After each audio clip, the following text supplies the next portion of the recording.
Good evening, Dmytro. The only thing you have to do is to put on your mic.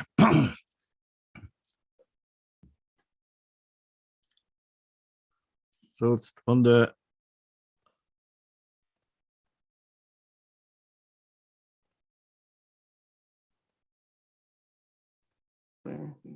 Yes, now it's 1, 2, 3, 4. Do you hear me? Yes, I see you and I hear you. Okay, it's from the headphones. Maybe I will be better if I will turn off the headphones. So, or normal, the sound quality sound is good for you. The sound is excellent. Thank you. Yeah. Okay. I know that I was journalist when, in Netherlands when they have referendum. Yes, I know. I still have some. I work in the Netherlands and Yes. make some reports about this, about the, about our relation, about the stolen pictures in your museum, about everything, Yeah. And you're still a journalist, or you're?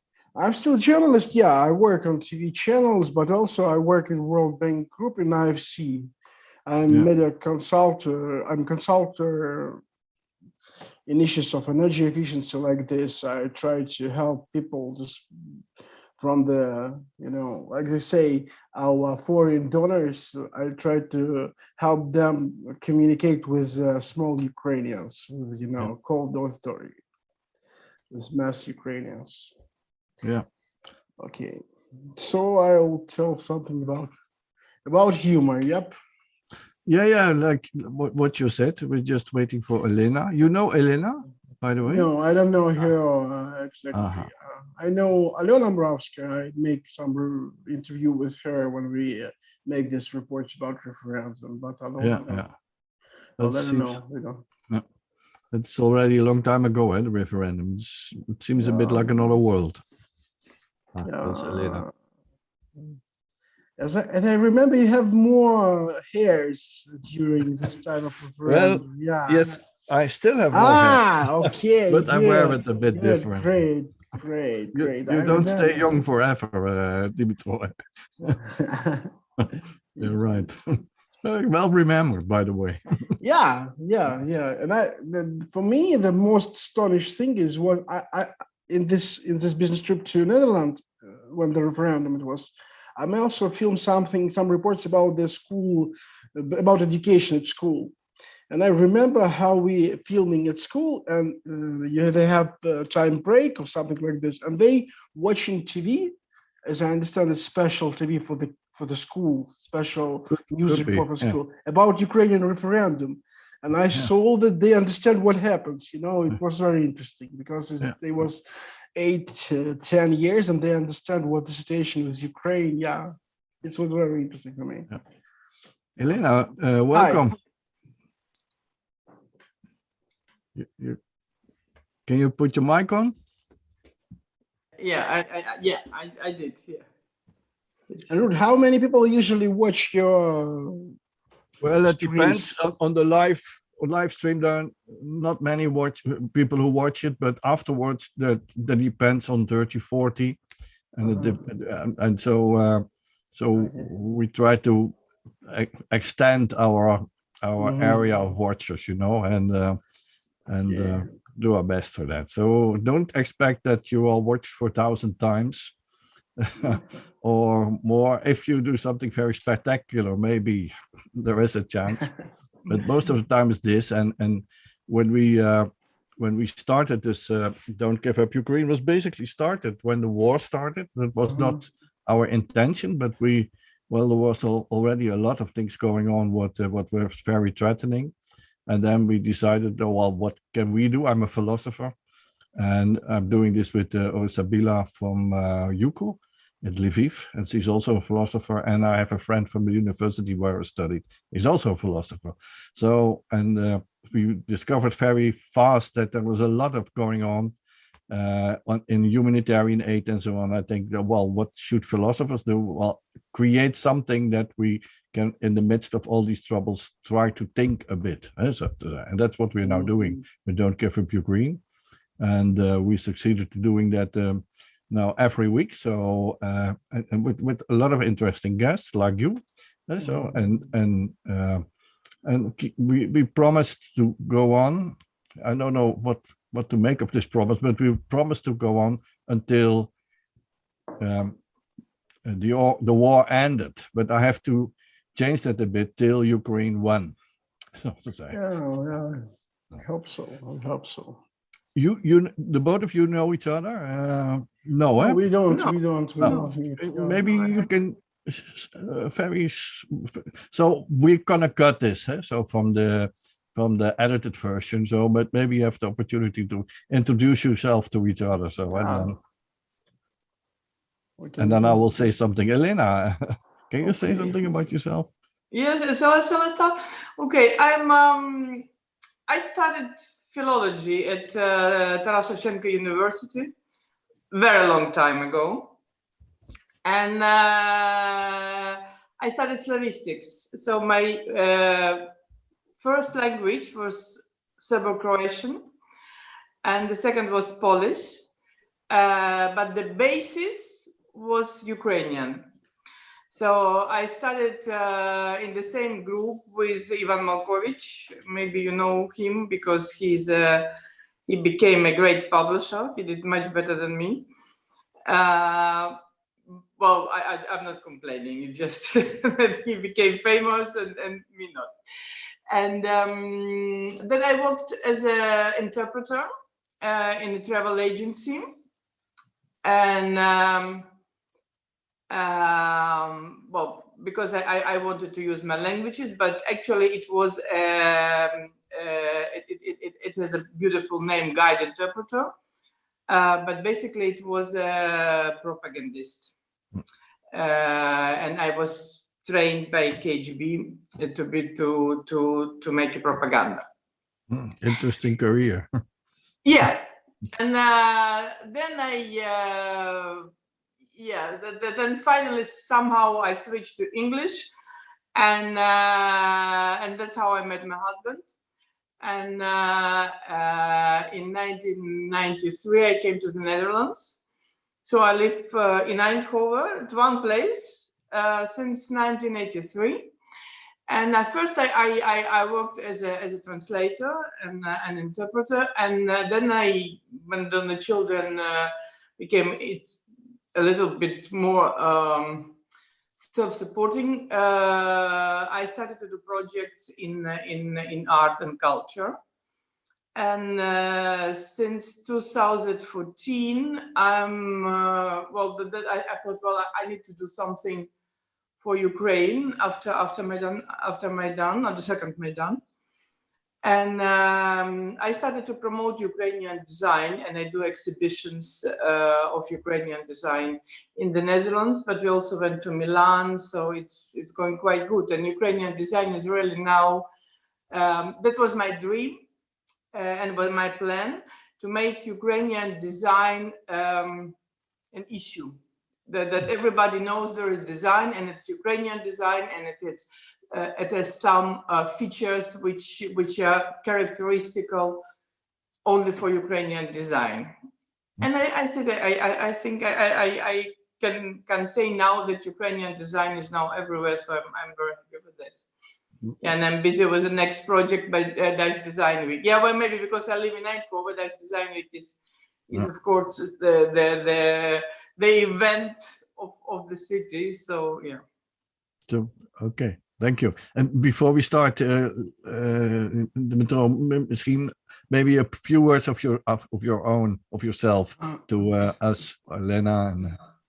Okay, it's for recording or it's just? No, not yet. Not yet. Okay, I'm a journalist and I can work with the mass auditory. Usually the audience of my report in Ukraine is 2-3 million people, and my business and my job is to give them information that will not harm them, that will be helpful for them, like this. But I was born in Donetsk region.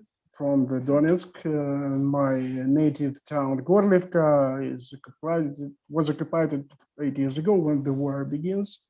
My mother is still in Gorlivka.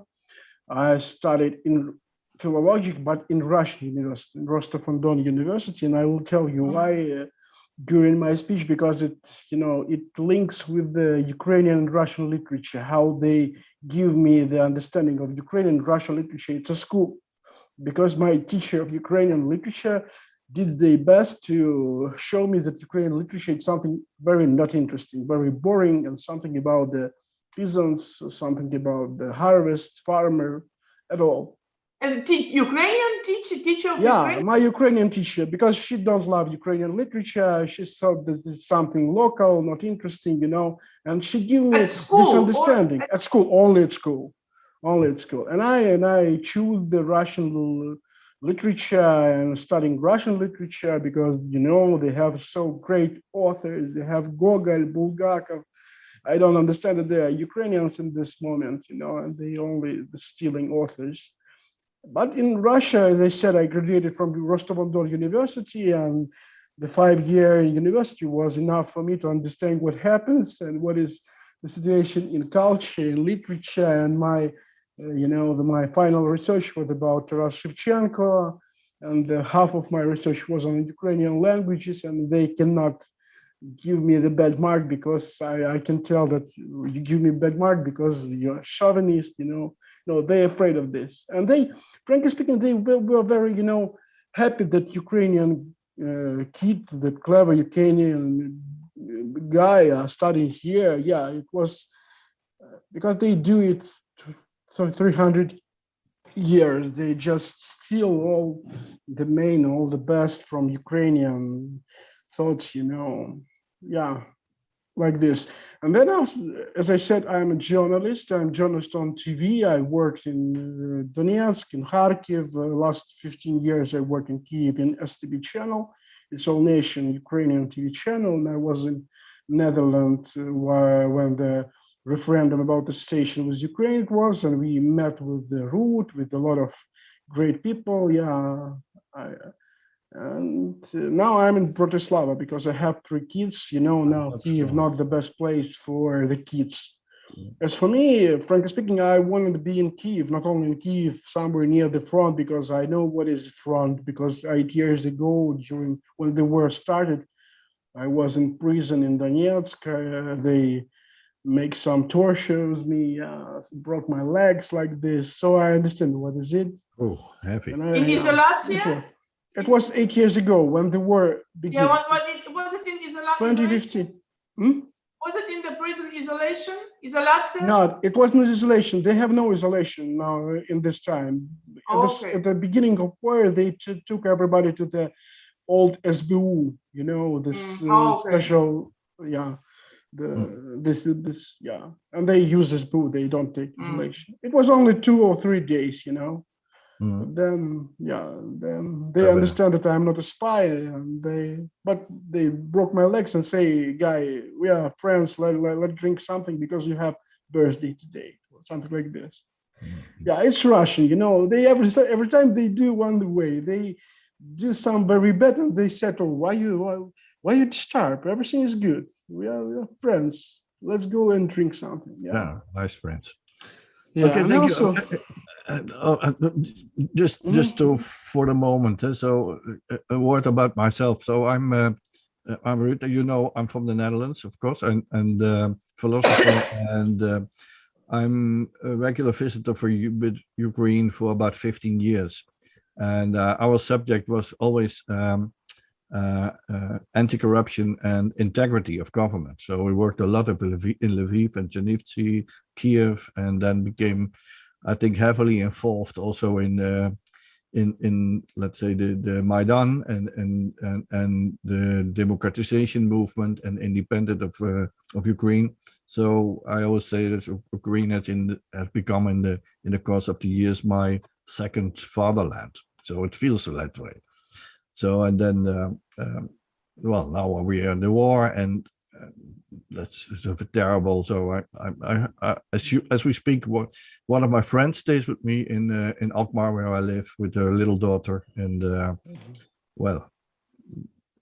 these are terrible times, and we have to go through. So Okay, so what we're going to do, just a rough schedule. So first of all, I'm going to open, then I'm going to ask you for a short introduction of each of you, and I'm going to ask, I think, Dmytro, how is this week in Ukraine? We do this every week, so get a kind of a protocol. And then we start our subject, and I wanted to start with Elena about your idea of a classical Ukrainian literature, and just you join in, Dmytro, if you want to add or whatever, so that we get a real conversation, and then change to your subject, humor, in let's say, captured Ukrainian literature. You wrote me something in your messages of Gogol and Bulgakov and so on. And then most of the time we have a nice conversation. So, and these are several times what we talked about literature already and art. Somehow this team came up, and I asked Elena Oranskaia, you know, probably, could you help me with some more people who can say something nice and interesting about it? And then you came up, so that's why you're here, basically. And thank you for that. So it's really nice. Yeah. So in a second time, problem, because you know when 8 years ago, what time last from the referendum? 6 years. 6 years, and I come to Netherlands and I asked Elena to make interview for me. It was not a problem, so it's my pleasure. Yeah, it's good that we help each other. Good, thank you. So I would like to ask you something. When I'm talking, please do interrupt me. If you have some comments or questions or whatever, I would. For me too. If you're like interested in something, if you want to ask something, ask. It will be excellent. Good. I'm TV journalist. I like short forms. It's difficult for me, you know. Yeah, me too. I like discussion. Discussion is so good. This is not about lectures, so on. Ukrainians are great lecturers, that I've learned. So can really good talkers, so to say. More than lectures, it's some form of discussion. You know, the lecture when you stay and everybody listen. It's something from the world. Okay, I will start in a couple of seconds, and we take an hour, and then. We see how it goes. So start this one. So good evening, everybody. This is Don't Give Up Ukraine. This is our 18th episode already. That means that we're already also 18 weeks in a war, in this terrible war. And we promise to go on as long as the war goes on. But now I have to make another promise. We will go on till the moment Ukraine has won. So our theme of today is again about literature, and we have two wonderful guests, Elena Oranskaia and Dmytro Lytvynenko. Thank you very much for being here. And we're going to talk about classical literature, and then from two perspectives. One of is this classical literature as an avant-garde, as I understand it, as a humanizing force in human history. And the other part is about humor in Ukrainian literature, especially in Ukrainian literature, what isn't considered as Ukrainian literature, but most of the time is Russian literature. So this is what we're going to do. So as usual, I'm going to ask Elena and Dmytro to give a short introduction of themselves, and then we'll ask Dmytro, how is Ukraine this week? And then we enter our topic for today. So. I think that this week Ukraine are full of hope. You know, today we have a big delegation and we thought what they will bring to us. And today I see that not so bad. We're a little bit afraid that they try to press Ukraine, tell that we need war, we need peace of any, you know, of any way you give us peace. But now I feel that, you know, that everything is quite good. We saw that was some new meeting in, like we said, Rammstein 3, and it was not so bad. Yeah, we have a lot of people, you know, we have a lot of people that died nowadays in Ukraine. We understand it. The situation is terrible, still terrible, but we are not alone, and we have hope, and the hope is very important, very important. Yes, and this delegation today, today we have Draghi, we have Macron, we have Scholz, and we have Klaus Johannes from Romania, and it's good, you know. Because today to Ukraine come not only the old Europe, they take Johannes too. It's Romania, and Romania. because it's a big problem if we will see that, we will understand that there is different Europe. It was something Italy, France, Germany, and another Europe. No, we need to be together in this situation. And they made a statement today. They support. Yeah, they made some statement. Candidacy of Ukraine for the European Union. What's basically a breakthrough, I think. Candidate, they have that Ukraine will be the candidate for Euro Union. Yeah, it's good. We're a little bit afraid, because the situation. Somebody tell Netherlands, for example, felt that something is not good. Denmark too. Yeah. But I think that, we understand there's a lot of things that we need to change in Ukraine, but wait for some months we need to do something with the Putin. Well, for the moment, you are changing the world, so that's... Yeah, and I understand that world understand the situation. It's the most problem is something in Ukraine. We think that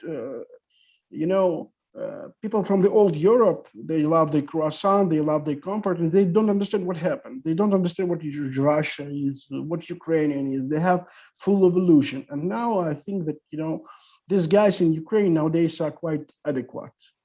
Scholz, Macron, and Draghi. Johannes, he's adequate. I fully, understand it before. Yeah, he's great. And Elena, how do you experience the situation today?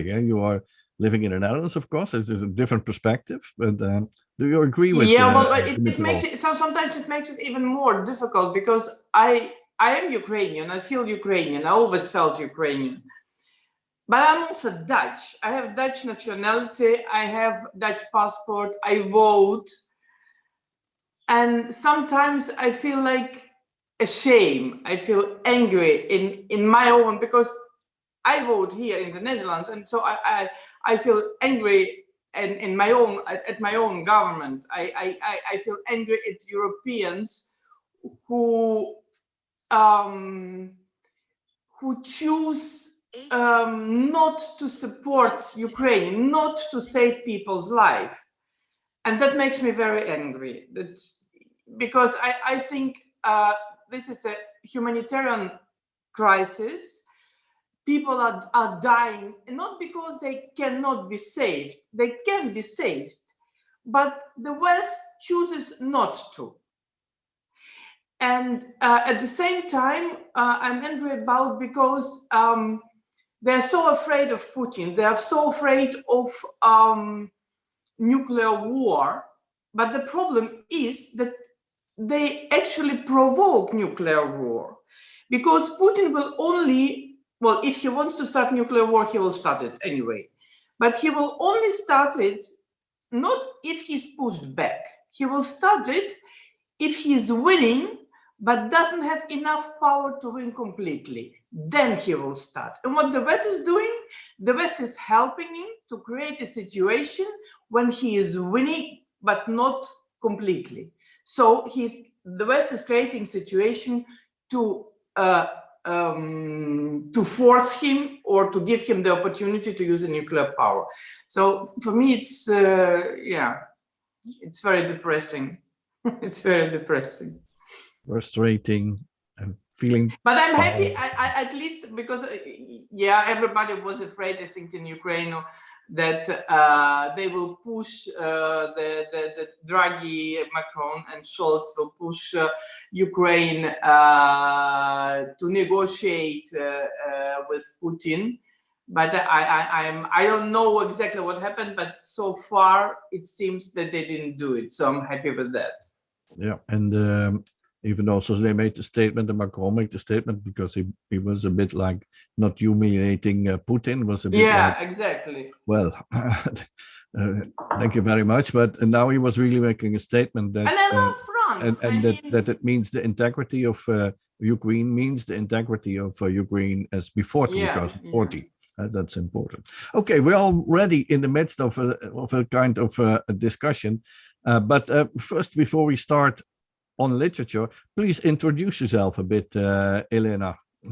So I studied philology at Shevchenko University in Kiev. I'm also born in Kiev, grew up in Kiev.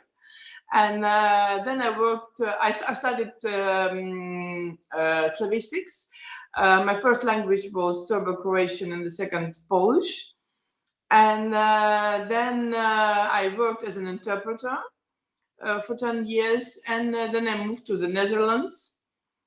And since 1983, I live and work in Eindhoven. And at this moment, I'm doing projects to promote and to show to the West the great potential and the great creativity of Ukrainian designers. And actually, you're already also starting a project in Eindhoven, I think that's... Yeah, well, it's during Dutch Design Week. Yeah. But we also went to Milan with the same team, to Milan Design Week. So but we are invited. It's not only that we went, we were invited by very noble platforms, Super Studio Pew. It was just before Corona.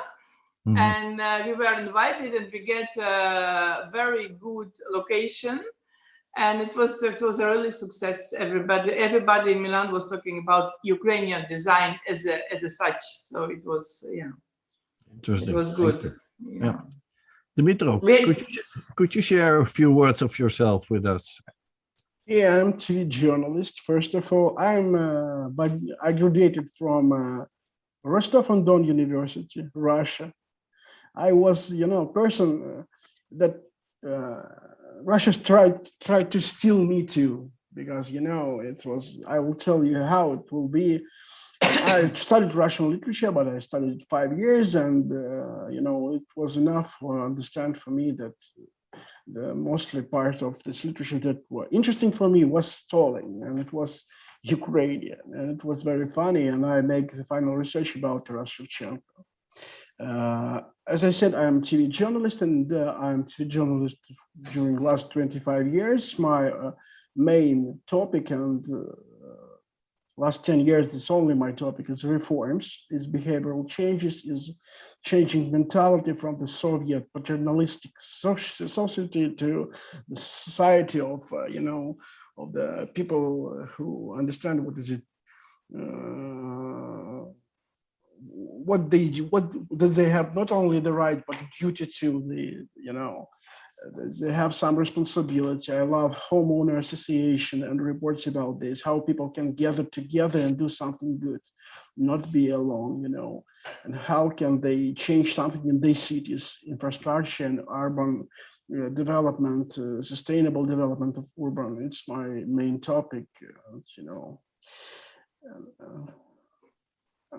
people need to understand that they are not only, they have not only their flag, they have their literature too. And the problem of Ukrainian that they, they detail, it's mine only when they speak about the phone, when they speak about the flat.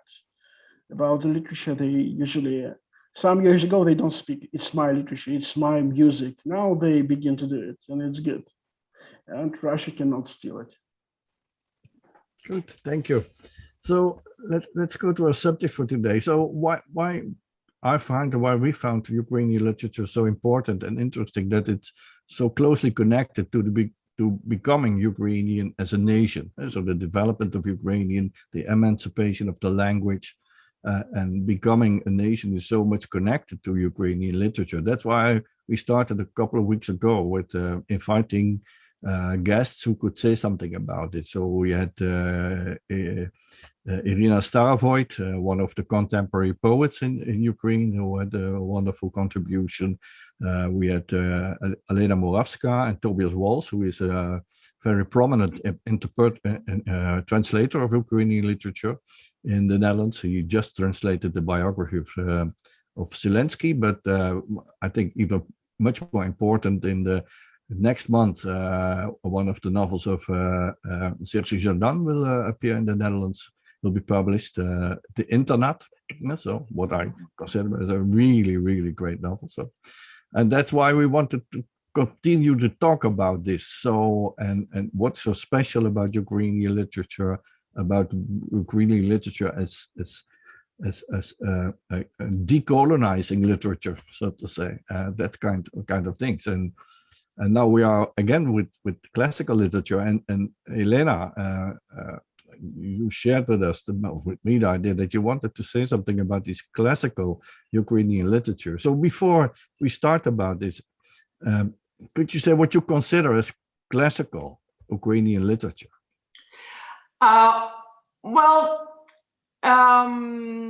Classical Ukraine, I consider classical Ukrainian literature. It's starting with Skovoroda until the end, till the end of 19th century, beginning of the 20th, actually till the revolution. Because then it didn't stop, of course, but it changed a little bit direction. It went more to the avant-garde, but the classical Ukrainian literature, it was like classical French, classical Russian, classical Italian. Well, classical Italian may be different, but at least it was the classical Ukrainian literature.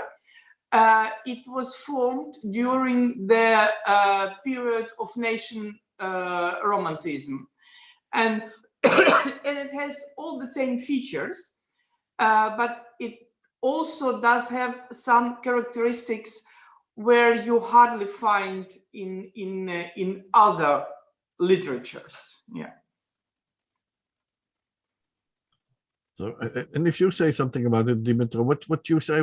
I think you have a slightly different idea of classical Ukrainian literature. Yeah, I cannot give for Russian, for example, tales about the Igorev's fight. You know, it was 12th century, and I cannot give it to Russia. They said it's Russian heritage and Russian legacy. I cannot take him back. Also, for me, interesting, you know, I don't think that Ukrainian literature is something that was right on Ukrainian languages, because if we will say that Ukrainian languages and Ukrainian literature is equal, no, I cannot give them Bulgakov, I cannot give them Gogol, Korolenko, Ilf Petrov, and a lot of people. Yeah. For me, classical literature, something.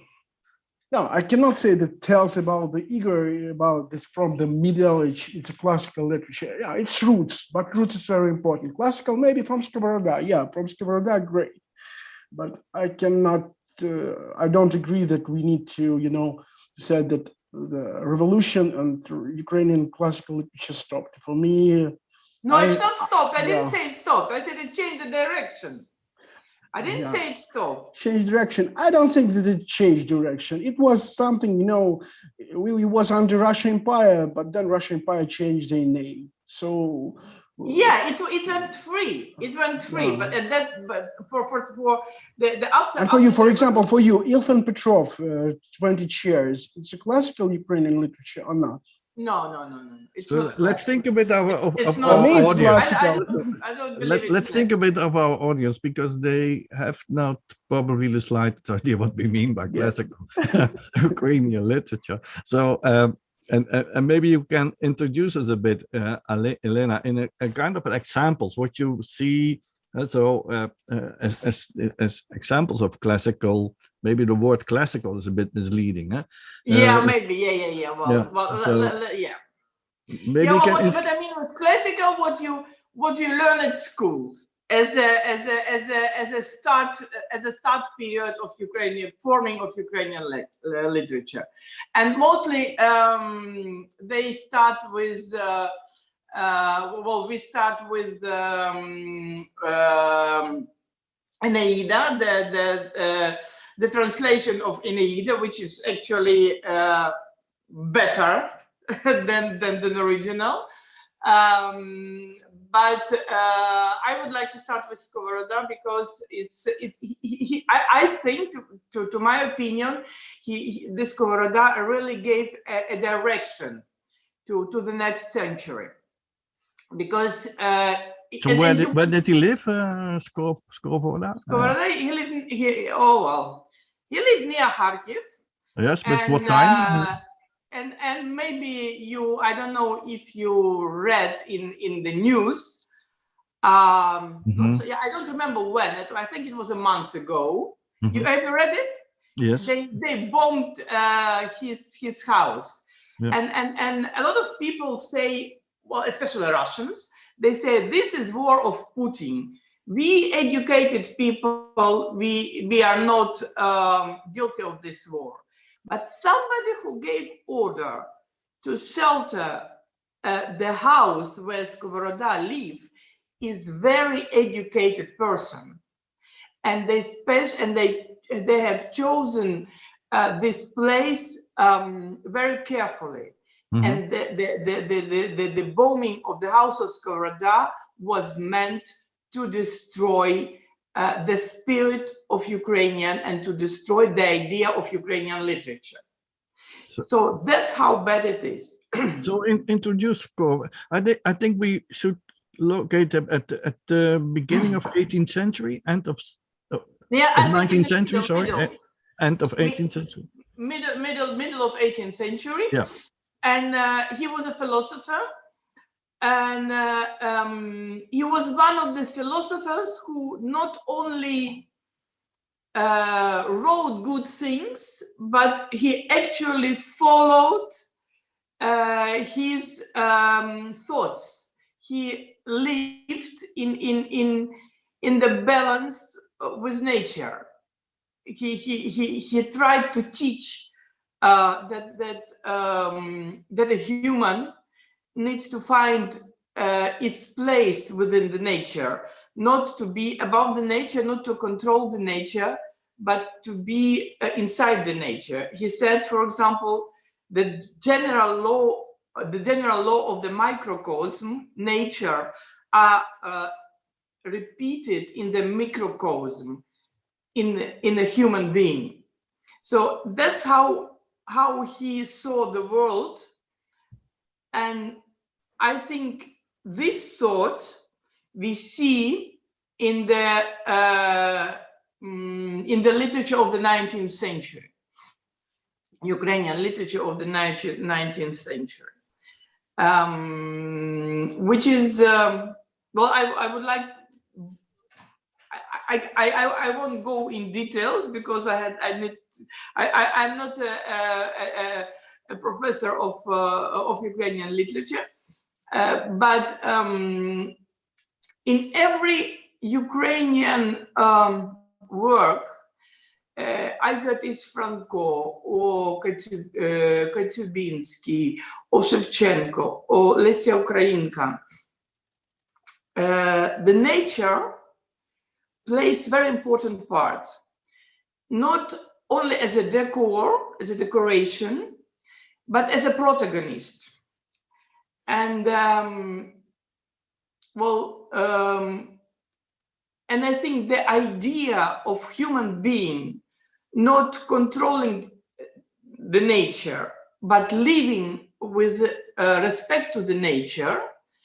And Skovoroda said that if you are not also said that if you are not living in balance with nature, the nature will strike back and the nature will win.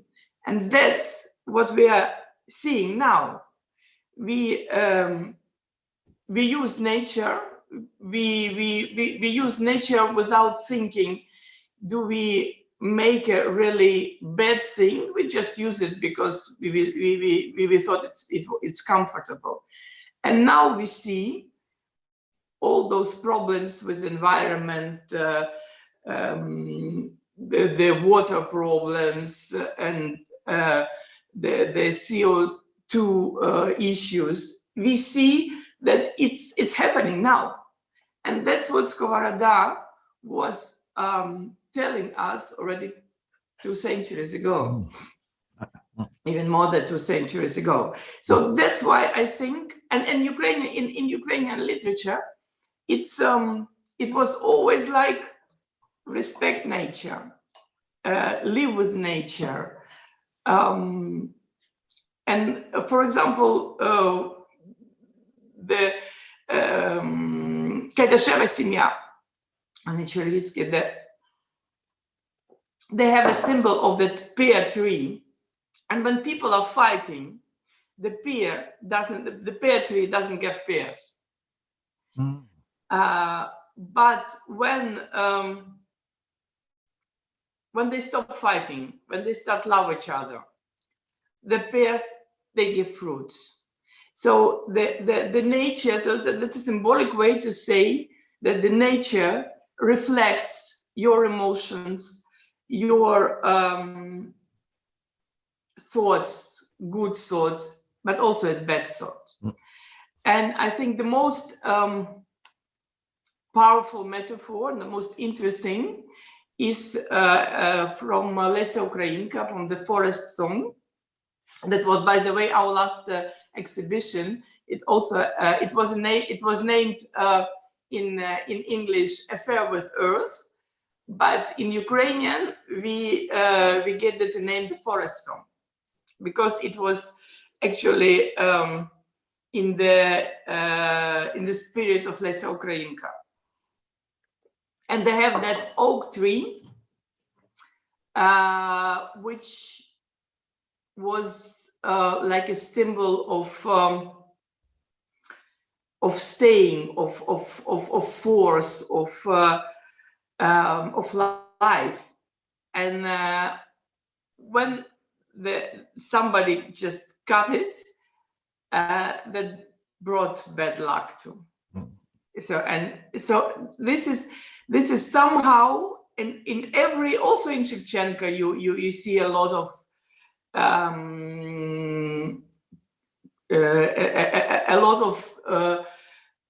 ways to the nature and the love, Ukrainian love to the cherry garden. Well, it's not, by the way, it's not cherry, it's special kind of cherry. And by the way, for Dmytro, I would like to say, because Dmytro told about Gogol, about Bulgakov, but Dmytro didn't mention Chekhov. But Chekhov, he wrote cherry garden. It was not apple garden.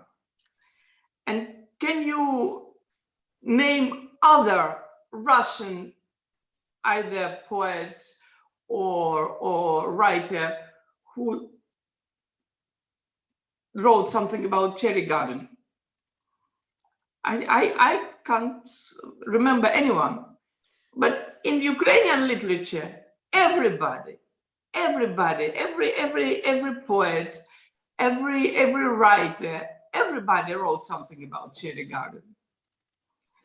Maybe, but cherry garden in Chekhov's literature, it was something very depressed, because it's a symbol of the epoch that died. The aristocrats, they sell the cherry garden to the bankers. Yes, but it's still a symbol. It's something. It's more, as for me, Chekhov is not Ukrainian, and they don't steal Chekhov. Chekhov is Russian. Okay, I'll give him Chekhov because I disagree. As for me, it's very important that Chekhov is not funny at all.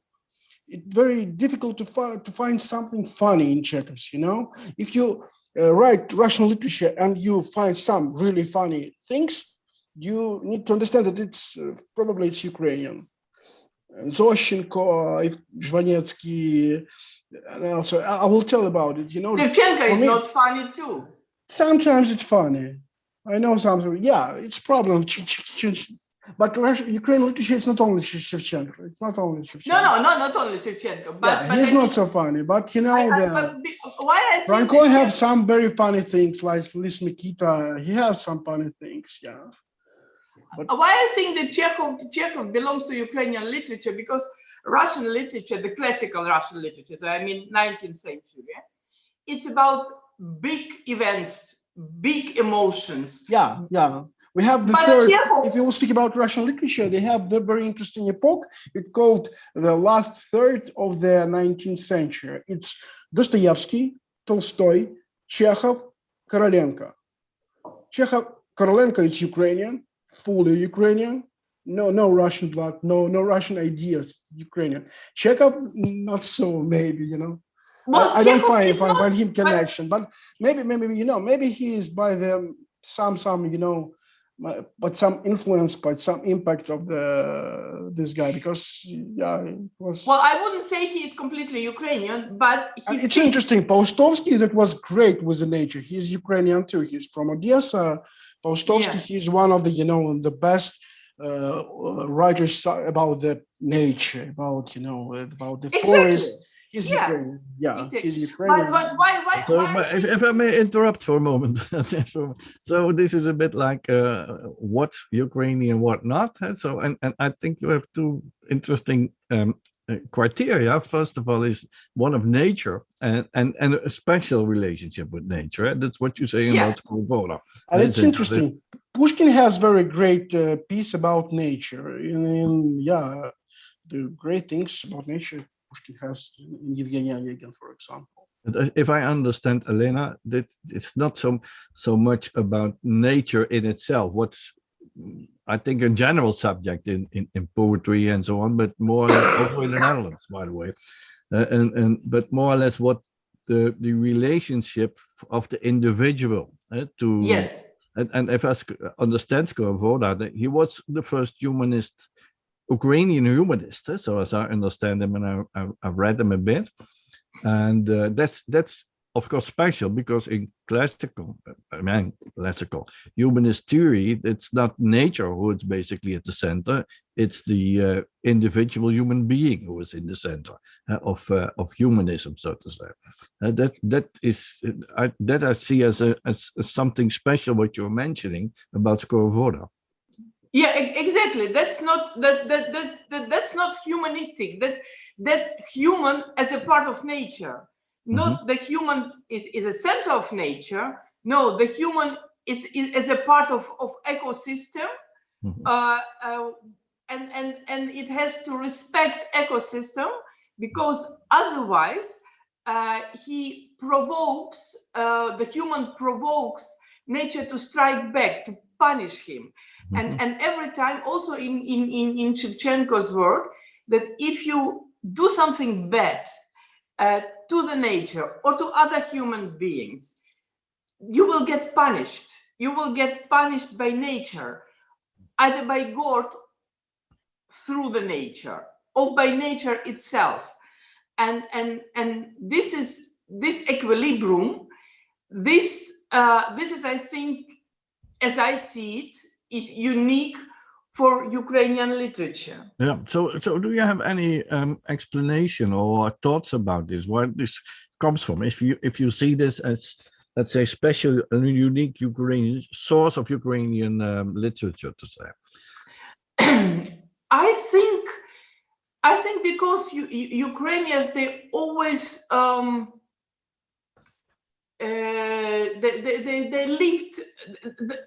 they lived close to the nature. This is a nation which lived on the ground. They didn't have the industrialization period. So as a nation, most of the nation, they were staying farmers, and they were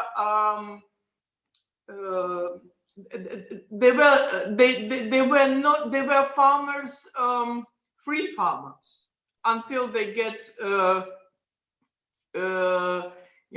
how you call it, they get slaves by when Catherine the Great started to make slaves of them. But even then, there were a lot of people who were remembering how to be farmer and how to live with nature without any industrialization. And the land in Ukraine is very good. So you don't have to make too many efforts to harvest, to have a good harvest. So I think this is also, so the only thing you need to get a good harvest, to follow the nature. So maybe the special environmental conditions they made an impact on the way how Ukrainians correspond with nature. Yes. Okay. But the interesting thing is that also city people like Lesya Ukraïnka, she was not from peasant family. She was from a noble family, but somehow she felt that too, and she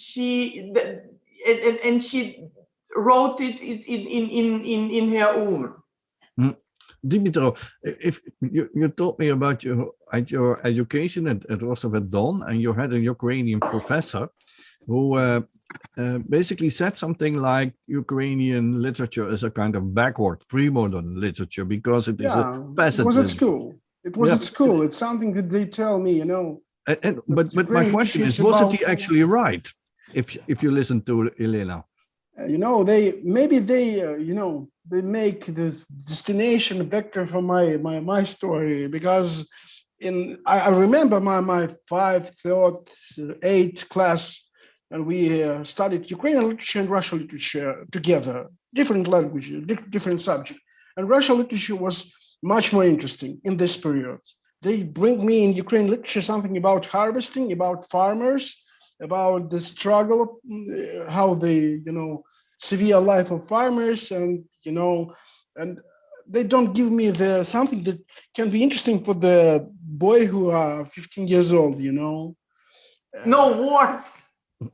It's a problem because in Russian literature they give me Dostoevsky, they give me something that was very interesting. It was something you see some roots, some self volume, something like this. I love to read from the early childhood. Yeah, and they make me better illusion that Ukrainian literature is something regional, something something only about the harvesting. It's about the bad villages, and the starving of people in bad villages.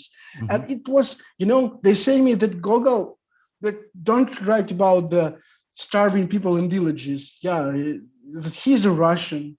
The Dead Souls are Russian literature. It's not Russian literature at all. I don't agree that that Ukrainian literature are built on farming, because Ukraine was one of the first countries that have Magdeburg's right. We have a great cities too. I didn't say that it's built on farming. I think that the spirit of living with nature. In some regions, maybe, because we have Lviv, we have Odessa. In Odessa, they don't farms, but we have a great nation in Odessa. Let's change a bit to your criteria. So we have the criteria of relationships to nature, but you introduce something that I've never thought about. Yeah, it's a great idea. It's a very interesting idea. Yeah, and maybe they will first enter into mentalist. They understand that now we speak about climate change, but they speak about these things many years ago. Also, we can say that, for example, Lesya Ukraïnka was first emancipation woman, somebody who fight for the woman's right before it became very popular. Also, we can say that Ivan Franko was the first socialist in the meaning, like today, Swedish socialism, Finnish socialism is good socialism. She was one of the first, the great socialists. Yeah, we can say that this guy were,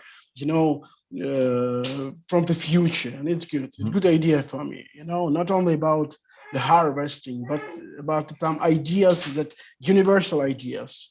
Some ideas like Skovoroda, like you said about Skovoroda. It's universal idea. Yeah, it's one of the.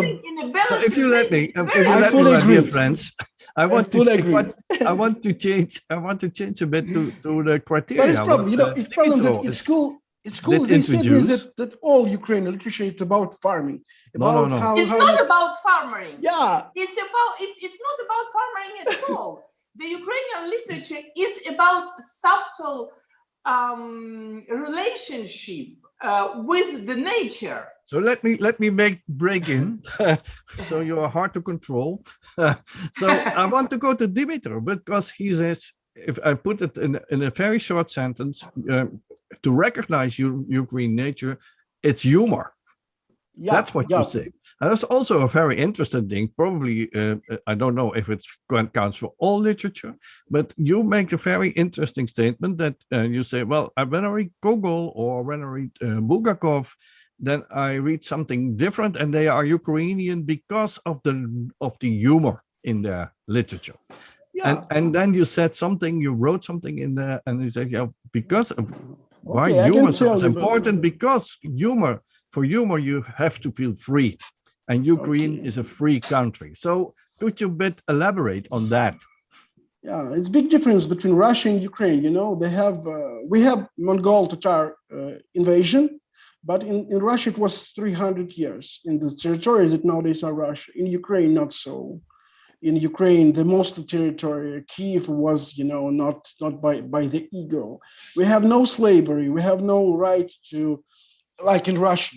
Russia have very rough type of slavery when the landlord can sold the peasants like this. In Ukraine, no. If you don't have something to say about your, landlord, you can make some revolution like Kalievshina, or you can go to the siege for the Cossacks because you have option, And Taras Bulba from Gogol, it's not about the slaves, it's about the free people, And also, as I said, humor is something that can do only free people, people that will have 300 years of Mongol Tatars and they're afraid of everything, I think that this 300 years broke the spine of the Russian nation, maybe, and make this huge difference between Ukrainian and Russian society nowadays. And it's very pity for me to see that a lot of people in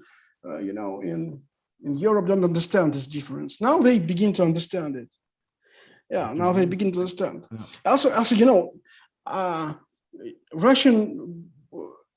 You cannot use humor good if you empire. You need to be something very big, very strong, very like Dostoevsky and Tolstoy. We said that you need something emperor, something like this.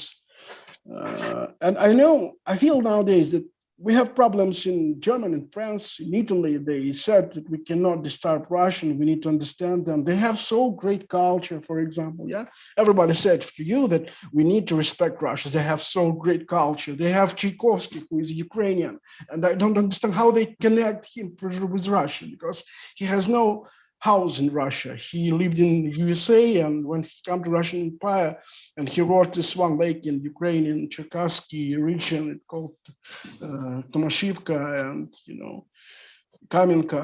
He lived in this region. He said Russian had so great,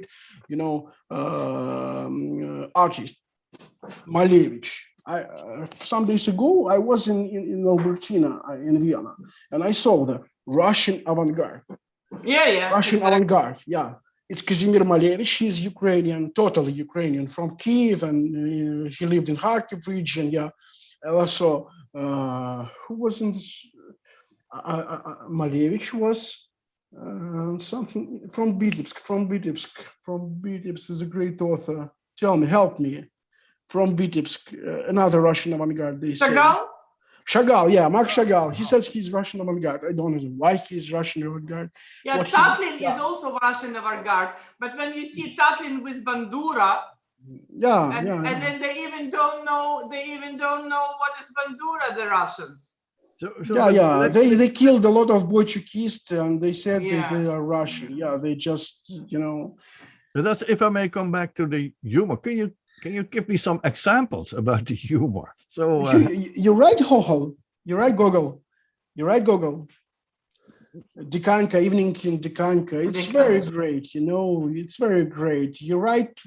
You need to read, for example, Bulgakov, Master Margarita. They have some episodes that are full of humor. You need to read the Dog's Heart. Yeah, this story. It's full of humor. It's something that we cannot find in Russian literature. We never find something humoristic in Tolstoy in War and Peace. Yeah, but you have Saltykov-Shchedrin. Saltykov-Shchedrin, maybe, yeah. Maybe he has some roots. Because, for example, they say Davlatov was a Jew. and also like Evgeny Schwartz. He's have funny things, but he's not Russian. The humor is, you have, of course, very different kind of humor, but that you have to, sometimes you express yourself in a humoristic way, and I think this is part of Russian culture. Yeah, Russian have some part of humor. For example, if we will read Pushkin, they have Dubrovsky. They have very humor in Russian mind episodes when the landlord take the beer to the peasants and beer kill somebody. Yeah, it's in Russian science, maybe it's humor. But Ukrainian humor is a bit different. Ukrainian humor is not so it's softer. It's closer to the irony. It's closer to philosophy. So the Russian humor is more harsh. Is more. Give me example of Russian humor, because I know, for example, Dostoevsky, Idiot. Yep, he has some person. Yeah, it was Parfen Rogozhin. He do some funny things in Russian. Yeah, he eats some biol and something like this. I don't understand what is Russian humor. Saltykov-Shchedin, maybe. Maybe you can make a difference between the humor of the totalitarian homeland. So it's basically I don't Russia. know. I think that roots Russia. They said Russia. I don't understand why they said Russia. You know why they named Russia? Who named them Russia? Yeah, I know the story. I know that, but that's not where I'm referring to. Ukrainian give them, if you are living in this, let's say in Moscow, let's say that. Yeah, in Moscow, Moscow. Then, when you live there in 1956, and then you have a kind of humor that makes that you can say things by not saying them directly. So it's like of a hidden language. If maybe you think about time. Yeah, and if you think about Ukrainian humor, I very much agree with that. What Elena said is like more like closer to irony, and in a sense of not taking life too seriously or something like that.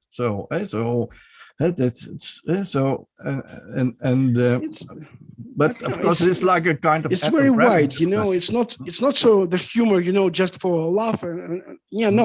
They have great satire. For example, Ilfen Petrov, who was Ukrainian authors from Odessa, and who make the great book 20 Chairs.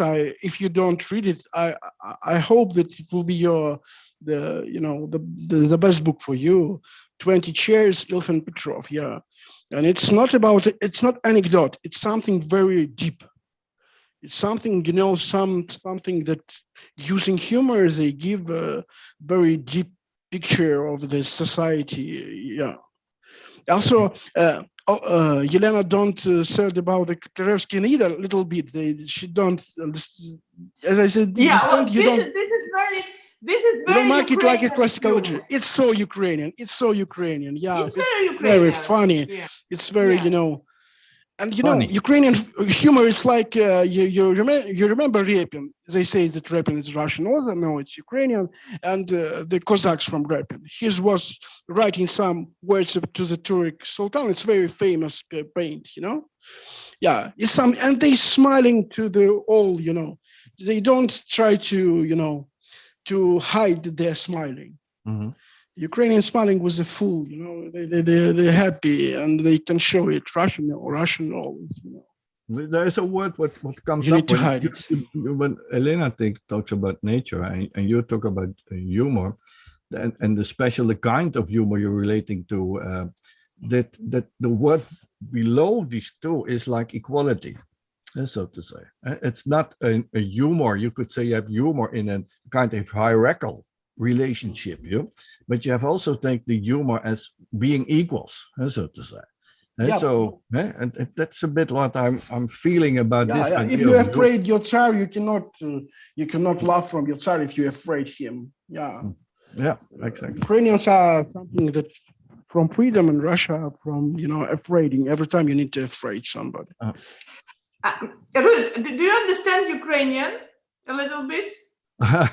No, I'm afraid I'm a bit ashamed, but after 15 years Ukraine and after 13 weeks of having a guest here from Ukraine, I'm beginning to understand a bit of the little girl of 3.5 who I'm working with, but no, I'm afraid not. Because I have a very short poem of a friend of mine, which is perfect illustration of Ukrainian humor. Now, please read it and then explain it to our audience, because Okay. Well, maybe Dmytro can better do it. На філфаці. Я в тебе вганяю червоний брусок, але головне – це духовний зв'язок. Ти виєш, скавчиш і кусаєш подушку, а в серце у тебе Шевченко і Пушкін. І разом з нами сплелись у клубок Ахматова і Лорка, Цвітаєва і Блок. Навіки я рідному вдячний філфаку за те, що навчився духовного факу. Can you give it a something try? not very censored. I cannot translate, but it will be not censored, you know. It's No, well, help us a bit. But give us a bit of an idea. What's it about? Fach is Ukrainian word that mean ability. Fach. It's not what you think, but the whole story about what you think. Yeah, about the fach. Yeah, that's actually it's about physical love, which we're thinking about literature. Young people experience, but they are taught only to that love is only spiritual. So finally. It's combined. Finally, it's combined. They're grateful. The author is grateful to the faculty of philology that he can fuck with spirit. So basically, for me, it's very important, you know, to make understanding Ukrainian literature for us is something that wrote on Ukrainian language. Or not, because for me not. I understand that. No, it is not. It's about. I don't think that you. Well, look, if you would think about language, that Tolstoy will be the French author because he wrote in French. Why not? So it's not about in which language you write, but it's also about tradition, what you follow. Great. That's why I said that Bulgakov had, you know, a lot of influence of Gogol, for example. Yeah, he has Givoliada, he has Master Margarita, a lot from the Gogol, a lot. This is I saw you laughing, Dmytro, when Elena was doing the poem. So why were you laughing? Why laughing? Because I want to laughing. I'm Ukrainian. If I want to laughing, I laugh. Of course, yes, but that was the reason that it's funny what he was saying. Yeah, it was funny because it was something about combine the physical laugh and the love for the literature. Yeah, it's good. It's good. It's good. It's good contrast. Yeah. But this is typically Ukrainian. Do you agree, Dmytro? This is typically this is that switch between it's on the edge. It's on the age, but it's not about the age. Yeah. But it's about freedom. We don't afraid to speak something. Yeah, it's very important. And it's very interesting. Yeah, and you know, and they try to steal these guys. They try to steal our humoristic process. They chase the Zhvanetsky, for example, Russian, Isaak Babels, Russian. The old Odessa school. Odessa is great in humor. Absolutely great, because if we speak about Ukraine is a land of freedom. Odessa is the center of the freedom in Ukraine. You know, they have no any slavery. Yeah, you know, you need to, you know, it's the more humanistic place. But it's also a mix of cultures. Odessa is a mix of cultures. And humor, humor lives in this situation when it's a mix of culture, when everybody communicate, when it is integrity, when it is some diversity, and when everybody respect everybody, you know, Just is from this thing, and only in this field, you know, the humor can rise. And Russian dreamed about it. They take the Zhvanetsky, they take Zoshenka, and a lot of people, because they try to say we have freedom too. You see how outer we can. Yeah, we have Gogol. Gogol is great. It's so funny sometimes. But You made me think about a friend of mine. He's a journalist now in Ukraine. He's already come also for a decade to Ukraine. He's called Michiel Drieberg, and I asked him, well, why do you go to Ukraine as a journalist? Except from there's a lot of happening there. I said, yeah, Ruud, you have to understand. If I do an interview with Ukrainians, it doesn't matter if they live in an apartment, if they are a doctor or repairing the sewers or something like that. And I asked him a question. I always get a nice story that's so poetical, and that's to do with the language. Yeah. This is what I also wanted to mention, because what Dmytro is telling about Ukrainian literature, that it's about farming and suffering. So I disagree, because the Ukrainian literature is very poetical, and even if it's a prose, and you can very good see it by Serhiy Chadana, because his prose is extremely poetical. Extremely poetical. The comparisons he makes, it's unbelievable. It's actually you cannot imagine. Nobody did it like he does it now. I mean, he finds words. For example, he was writing a poem. It was before the war, but he compared the letters. He said that the trees are standing big and ununderstandable, like the letters wrote by the child who just started to learn read and write. Well, he formulated it better, but I'm trying now at this moment to translate it into English. But compare the trees to the letters. I mean, who can imagine something like this? But when you read it, you think, well, yes, it's true, it's right. There is here, just he could see it when nobody else could. It's very poetical. And all Ukrainian literature is very, very poetical. It's true. And that's why I love Ukrainian literature, because I don't like poetry. I studied philology. I don't like poetry. Maybe because we were taught to love Pushkin, and I never liked Pushkin. We were taught to like Pushkin, Lermontov, Nekrasov, and I never liked them because they didn't have the spirit, they didn't have the honesty, they didn't have that mystical glow. And in Ukrainian literature, it has a great deal of mysticism. So you don't, it's not very clear, because it's, in Imperium, you have to be very clear what you're doing.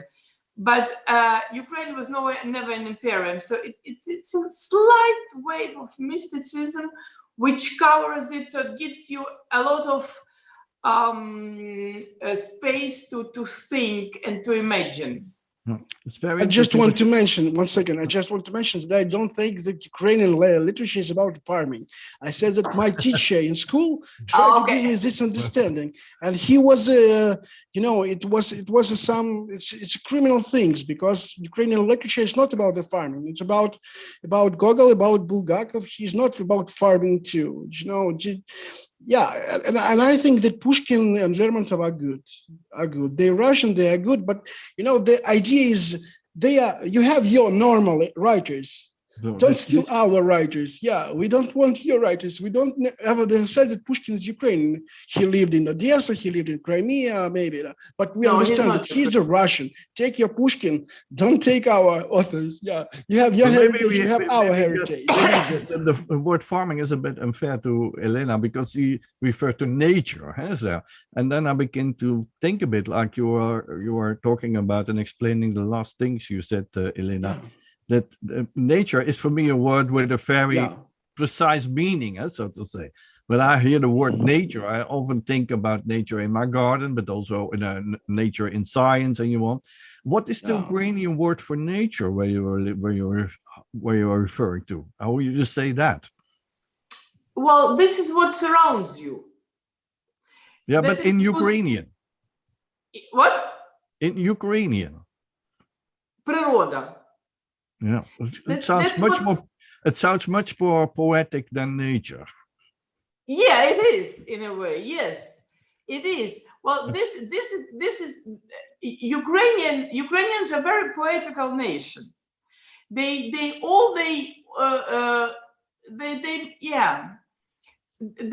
see the beauty, because it's Ukraine is a beautiful country, very beautiful. The sky is blue, the forests are green, the land is yellow. So it's and it's the soil is very very good. You don't have to.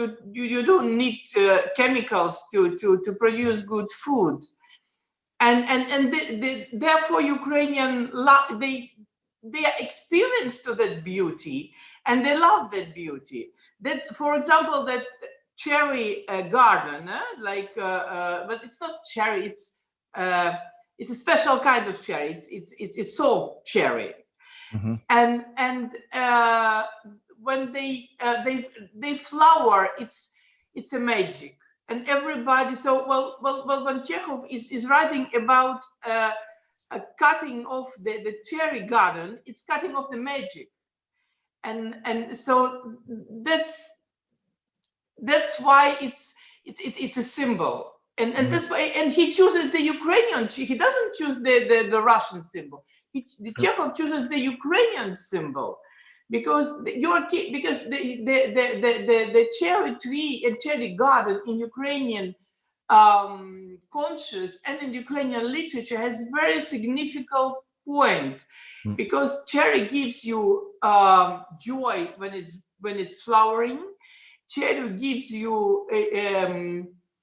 your stomach gives a pleasure when you pick up the cherry and make vareniki with cherries, and then afterwards, when the cherry tree is dying, you put your cherry tree in the heart in the fireplace, and it gives a divine smell. Yeah, it's interesting. So it's a whole circle of life which Ukrainians respect and treasure and cherish. So thank you. And I want while you were saying that, I was thinking about the Ukrainian flag is now on my home, so to say. That's very but it's one of the most beautiful flags in the world, so to say.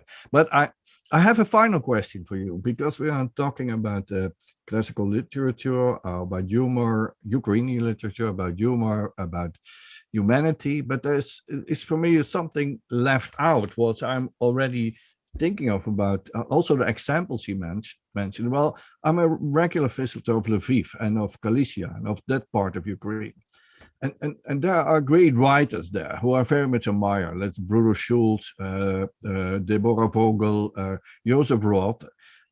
How do you see them as Ukrainians and Ukrainian literature?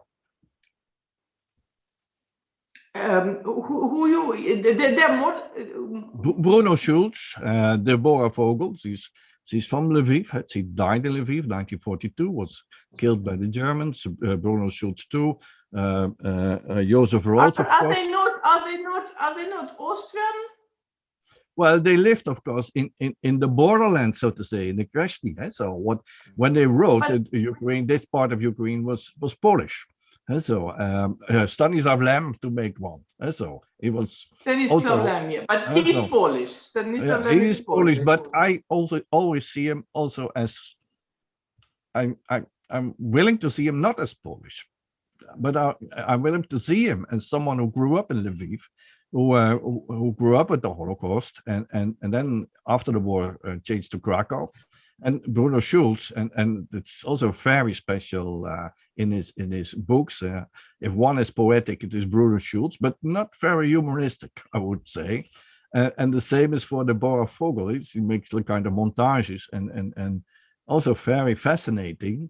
But it is interesting that you are not seeing them, and maybe you're right, as Ukrainian authors, Ukrainian literature. That's why my question is about. I think that in Lviv they have some. Now let's Dmytro. Yeah. I think that in Lviv they have some city culture, you know, not.